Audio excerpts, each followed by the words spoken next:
I didn't want to have the same necessarily results as everybody else, right? I mean, in my area, joining the military was very rare, right? And so for me, we were going into Iraq. We had been in Afghanistan for a little bit. I really just, that's where I kind of had the calling, right? I didn't see myself going to school at high school. So I signed up when I was 17 and tried out to be a ranger and made it. And so, I got to be with a very elite group of guys. I respect each and every one of them, and all amazing. Um, but we got to be very critical in our thoughts, right? How we would do things, and you have to think on the fly. And um, you know, drones, while they were an asset for us, I never worked directly on drones in the military. When we go on missions, I would have drones overhead, right? Um, but I got to see the progression, right? You saw these things just start when I got in.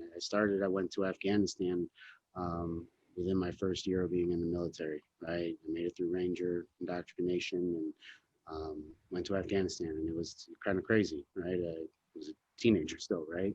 Right. Uh, but I really got to see a lot of different things from the progression of the drone technology to all technology. We were really, kind of equipped with the best in the military, right? Being in that unit.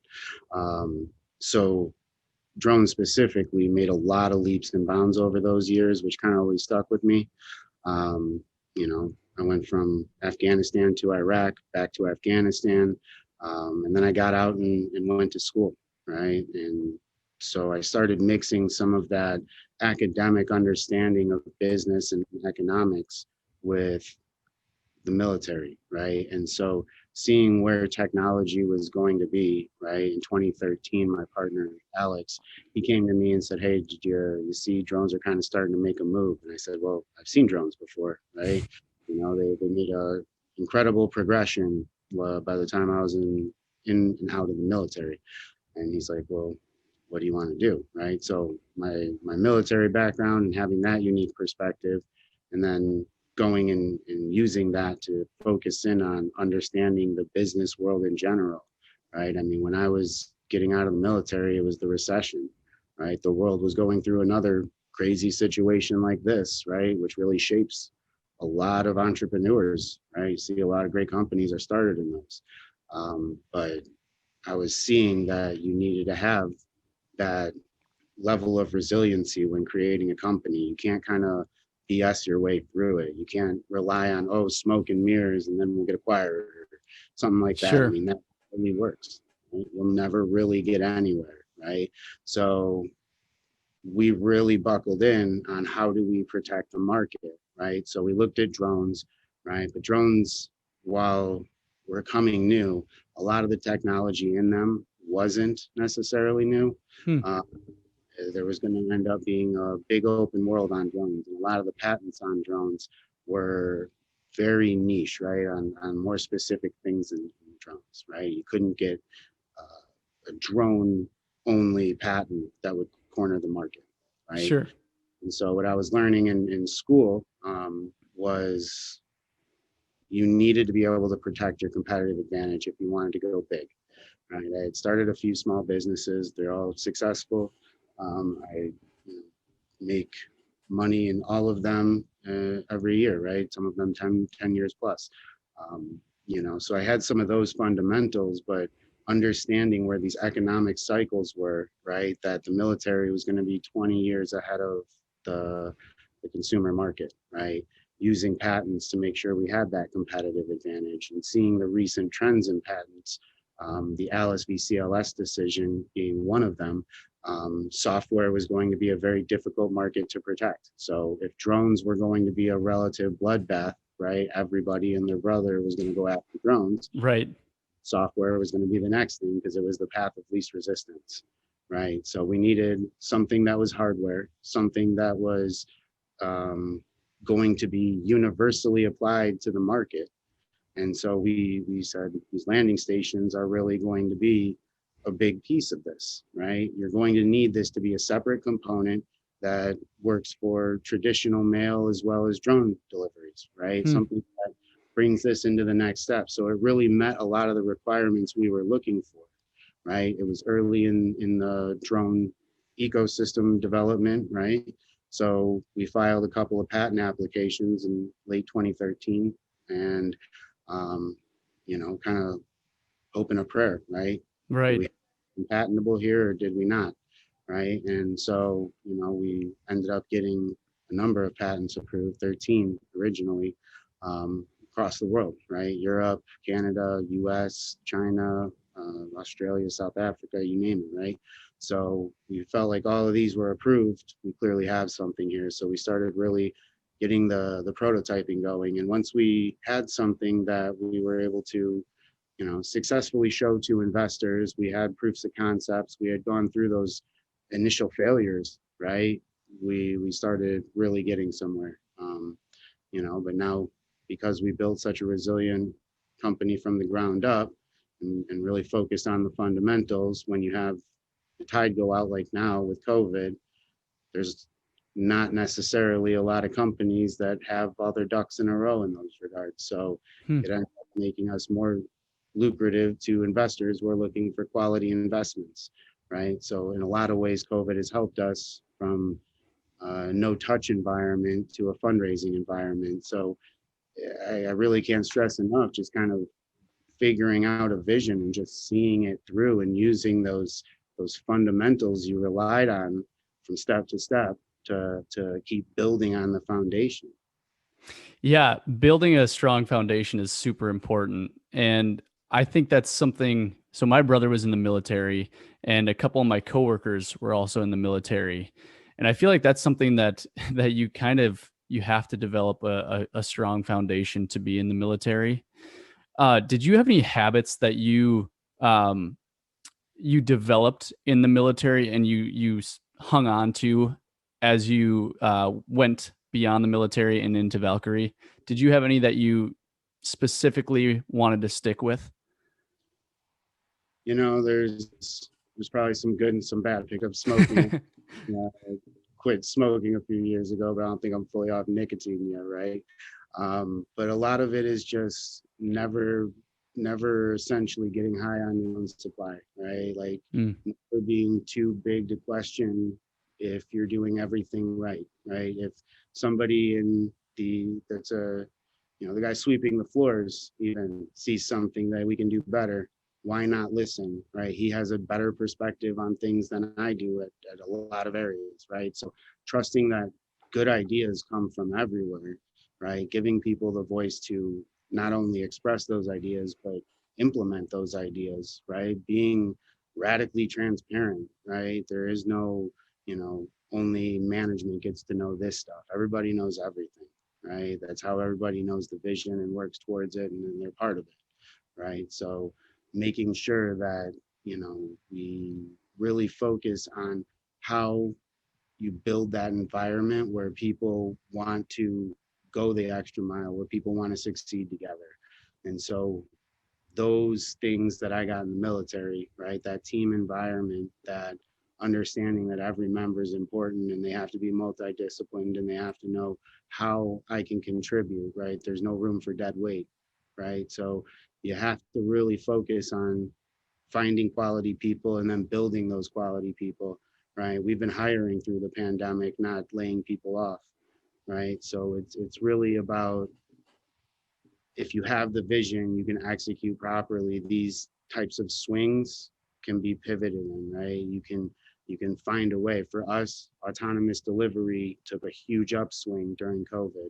We have more interest than ever. Drones really took off during COVID. hmm. So for us, it was a good thing. Many people on the team caught it, right? We've all experienced it within our families at this point. It's a terrible thing. And so, you know, on that side, it's terrible. But now we've seen that we need to build systems to prevent these things in the future. And so we see drones and autonomous delivery as being part of that.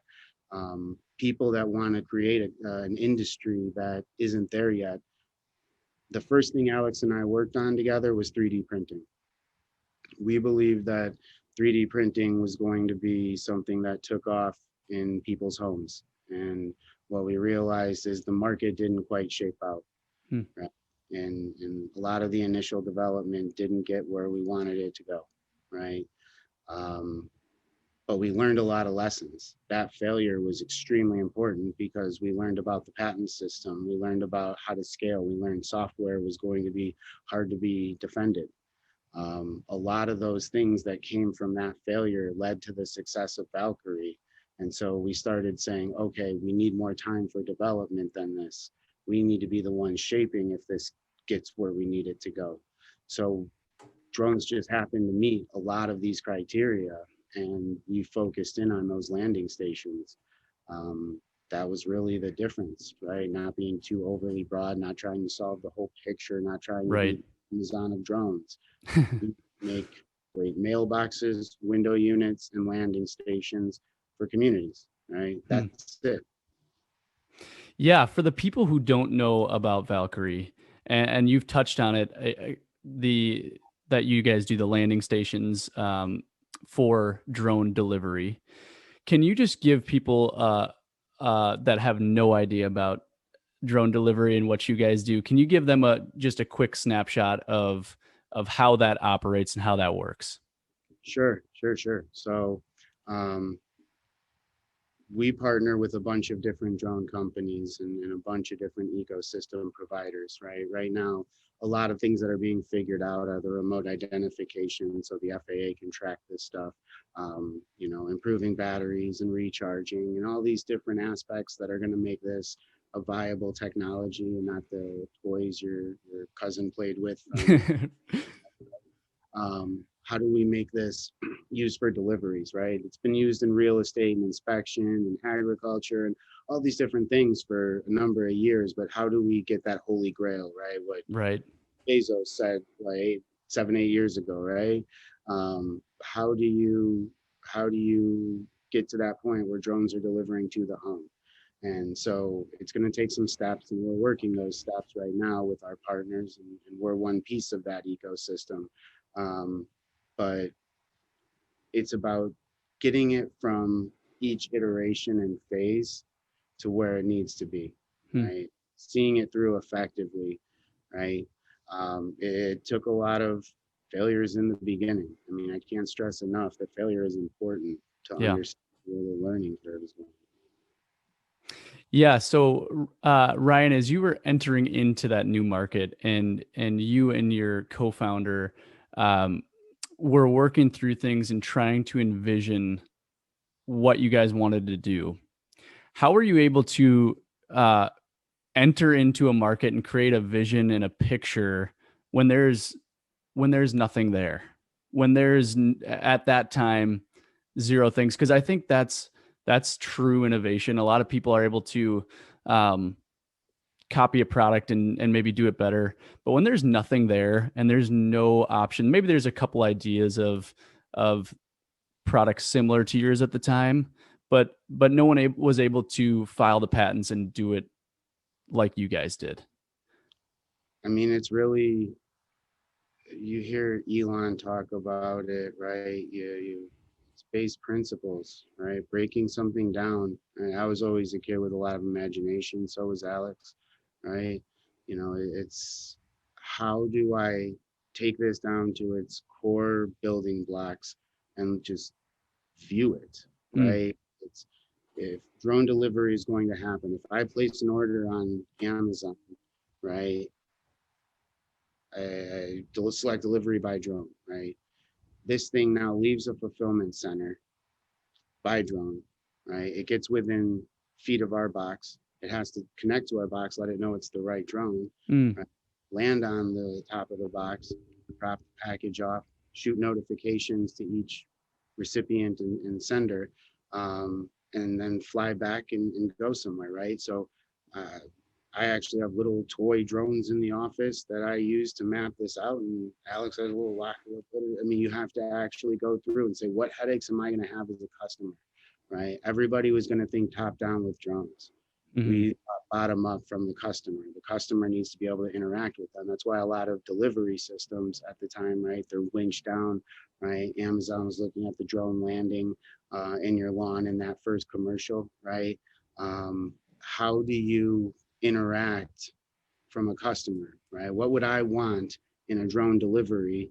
I don't even want to leave my room. If I can get one in the window, right, this would be exactly what we would be looking for. So knowing that in anything else, right, you look at the first car to where we are now. You look at the first uh, phone to where we are now, right? Technology has one principle and it's going to get better, Hmm. right? So we didn't focus on the drones, right? We didn't focus on the communication for the drones. We didn't focus on how they're going to talk to the FAA.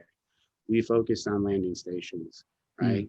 We focused in on one very specific area, knowing very well that the communication could be $1.5 billion industry, right? The packaging could be another, the maintenance and servicing. And we're seeing it now. We have partners in all these areas because each Hmm. one of them popped up and solved a very specific need. Everybody saw a specific need and went after it. And ours happened to be the landing station. So we thought, this is the customer interaction. This is what we want to excel at. And we trust that the industry, if it's going to succeed, will meet these other areas and it will all come together, which is really what a lot of 2020 and 2021 will be about, is bringing these technologies together in an ecosystem. Hmm. So, Ryan, do you see uh, what you're manufacturing becoming the current day mailbox? Is that kind of what you see? Um, that's my vision, Yeah. right? Mailboxes, our window mounted units, and our drone delivery stations. I'm hoping we can service everybody, right? Whether you're in a very rural environment, whether you're in the suburbs and you have a true mailbox version of it, or whether you're in the city and you go to a community locker, right? Or one of our window units is right in your apartment or on its balcony, Hmm. right? It doesn't matter if it's Uber Eats delivering to you by drone, if it's Amazon taking a package to you, if it's the postal service, if it's FedEx, all of them will maintain their own drone fleets, right? But they're not going to have your mailbox, right? So Right. our goal is, you look at 10,000 years ago, if I wanted to bring you a clay tablet in ancient Samaria, I had to go and put it in a hole in your wall, right? Nothing Right. changed about a mailbox in 10,000 years, That's true. right? So how do we, and there's been adaptations, right? We saw it even earlier on in the late 90s and things. People are going, oh, e-commerce and this and that, right? But there was never a reason to spend that money, what these would cost, right? Thousands of dollars sometimes to do a job that a folded piece of metal or some molded plastic would do, Right. right? So they just didn't have the market share. But now, if you can't get the autonomous deliveries, if you have to have it unsecured in a mailbox, you don't have the ability to get medications that Mm. you can in custody, right?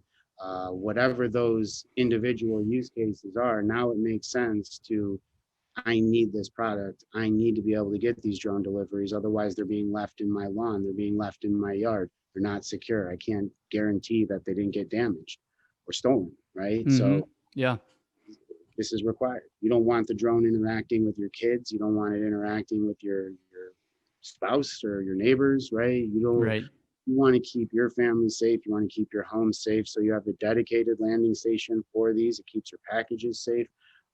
It's really the next evolution in the mailbox. And so that's how we see it.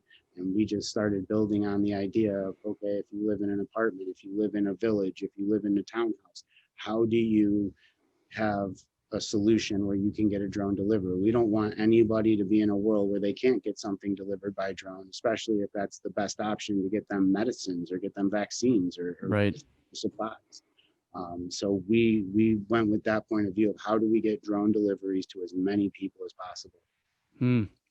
And so, with that vision of the whole ecosystem coming together, and you said like 2020, 2021 is kind of when you'll see this forming. Is that when when you think um, like drones will be flying overhead? Again, being someone that has zero knowledge of that industry, is that something that you think we'll see in 2021 or? It's an evolution. So what we're seeing now is small pockets pop up, right? The FAA in the US has their 10 cities, right? We just saw Hmm. that what he was doing, Google's company was doing some great things out in Virginia, right? So you're going to see these small neighborhoods that have access to individual things being delivered by drone. Eventually these are going to continue and grow, and you're going to have Okay. multiple companies there, and so you might be able to now get some select Amazon products and some Uber Eats products, right? Or you might have Flirty delivering you something from 7-Eleven, right? It's all going to be in these little areas, and so as these start growing and these pockets start overlapping, you're going to see this necessary infrastructure like landing stations begin to develop. Hmm. um, 2020 and 2020, well, 2020 is over, right? But 2021 is really going to be a year of integration. It's all these individual systems that the ecosystem has been creating. The traffic management, the individual drone manufacturers, the guy who makes great motors, the guy who makes great batteries, the guy who makes the talking points between the drone and the landing stations, right? All of these things have been focused in on, and they're coming together. And Hmm. so this will be happening in those little pilots over the next year to year and a half. In 2022, we're going to see a lot of changes in regulations, maybe into 2023, depending on how quickly the FAA moves. But that's when it's going to start really opening up, and you'll start seeing more and more delivered. By year 5, by year 10, it's going to start seeming much more regular, and you'll be anywhere in the world, I believe, you'll be able to get a drone delivery of pretty much any item in about 5 years. It's going to slowly build up to that, but with how quickly this technology has been moving, and you're seeing the giants like Amazon and Walmart and UPS get into it, they wouldn't be entering this market if they didn't see the drastic economic benefits and the real growth potential. So, not trying to compete with those guys was important. Trying to be a pain point solving technology for both the customer and those companies was really where we saw our niche, right? So we focused in on that, and it was a long game. It was patience. Filing patents is not cheap, right? So we had to put a lot of money in and take a very long road, but seeing that vision and seeing it through is really the most important thing. You can't just say, oh, well, there's one thing that doesn't look right. I mean, we've been analyzing this, and we can't see any trend indicators that would say why 5 years from now in 2025 that wouldn't be the case. But it's going to take people pushing through and showing the technology works and building that ecosystem over the next few years. That's going to be most important. That's crazy to think, but I'm with you on that. Um, I think we'll see drones overhead like birds. I mean, it's gonna be crazy, but I do think, I was talking to my wife earlier, and I was telling her a little bit about what you do, and I was like, uh, I mean, think of when we were growing up, we didn't even have, like, I remember that when my first touchscreen phone came out, and it was like, to go to the internet, there was this little like circular thing that took like 30 seconds to load, and now it's like I can pop up any information. It's like I don't even want to question technology anymore, because I really do think that's going to help solve a lot of issues. I think a lot of issues for consumers, but also, uh, I work in the retail space. We're a manufacturer of products too, and we work with of Amazons and WalMarts and Targets, and so we get to see the cost of shipping stuff. And so when I look at that, I see that drone delivery is definitely a pain point solver, like you said. So Ryan, as you had mentioned, you work with a lot of different companies, and in the military, you're all working together to solve a common goal, which actually sounds exactly like what you're doing with these different companies or partnerships or whatever.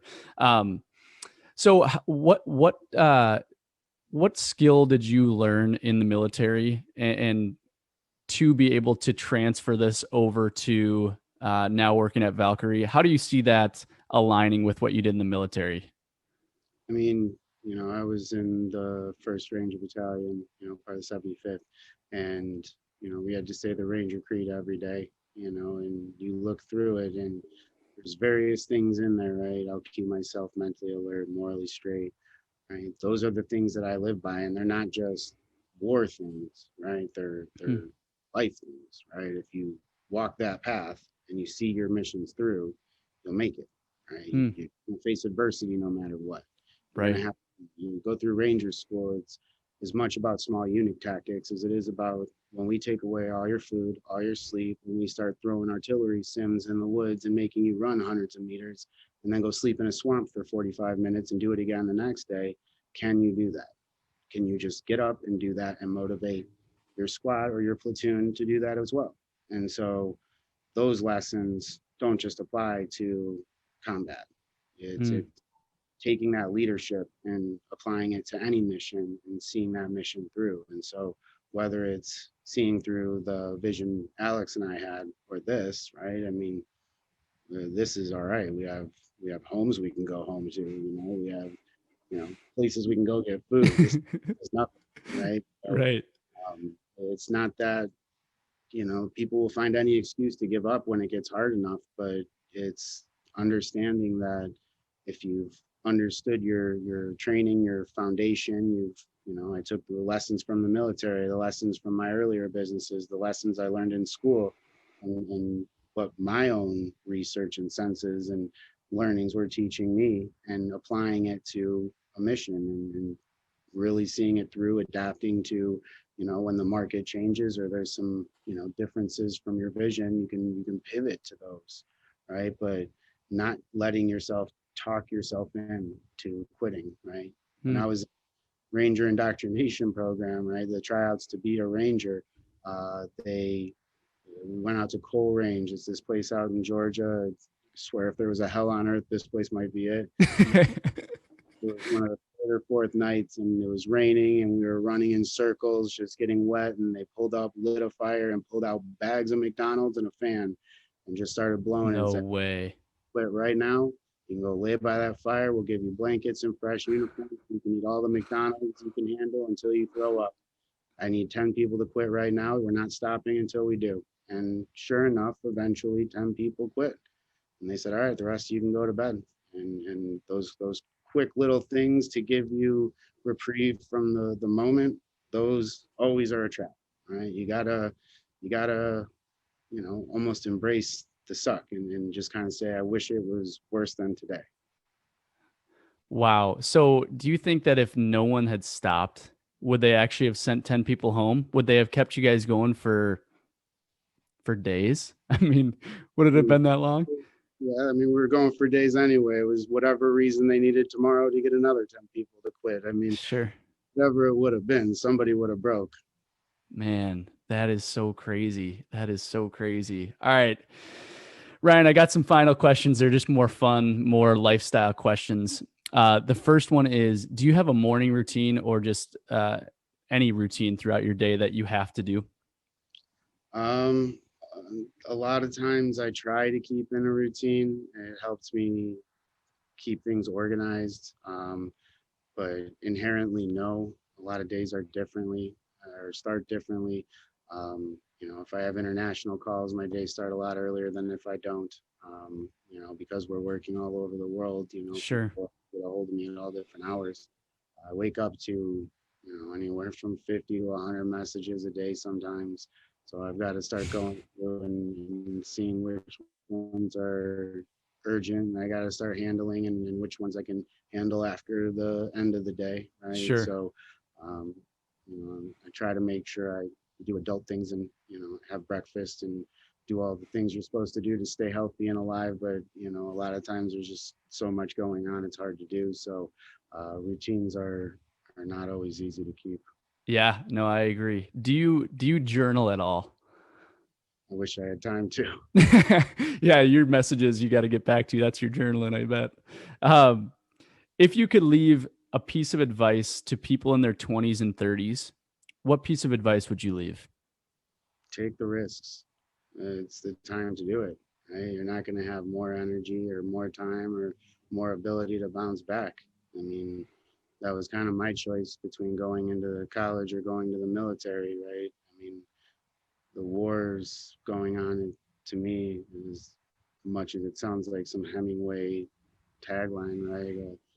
I needed that. Like I needed to go do something different. I didn't Mm, want to go to college and join a frat or just do what everybody else was doing because I would get the same results. So I mm, took a risk and it ended up working out. Right. I ended up making it, I ended up not getting injured in war. Everybody can't say that. I know it's not ideal.